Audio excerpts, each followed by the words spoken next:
जब पूतना का शरीर धरती पर गिरा तो लगा कि जैसे कोई ग्रह आकर के पृथ्वी पर गिर पड़ा हो और वहां के जितने वृक्ष थे 6 कोस के अंदर वो सब ध्वस्त हो गए, चूर चूर हो गए। पूतना की छाती पर भगवान खेल रहे थे।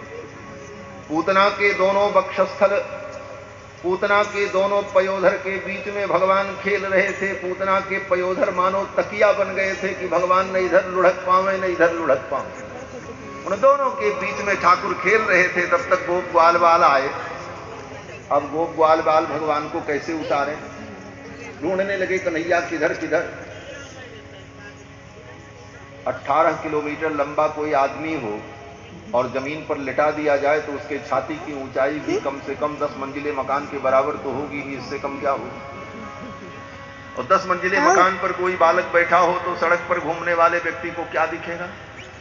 वो ग्वाल बालों को कुछ समझ में नहीं आया। सबने बांस बल्ली लगा करके पूतना के छाती पर चढ़कर आरोहण किया और जाकर के देखा महाराज, तो महाराज जैसे एयरपोर्ट का रनवे होता है इसी उसका शरीर लंबा चला।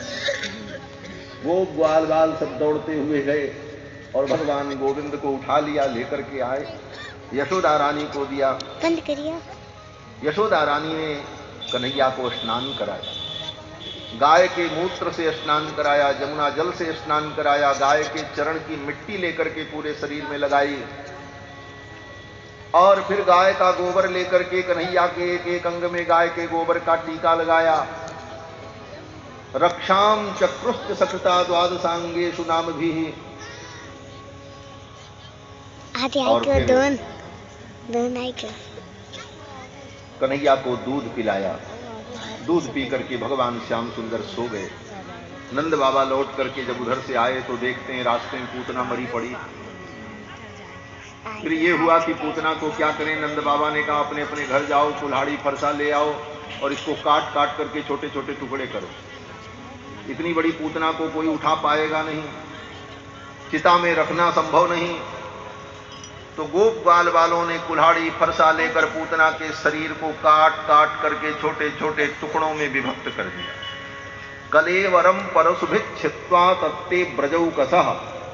ब्रजवासियों ने पूतना के कलेवर को काट काट करके छोटे छोटे टुकड़ों में विभक्त किया और दूर ले जाकर के जमुना के तट पर रख करके निदहन काष्ठधिष्ठितम, लकड़ी रख करके जला।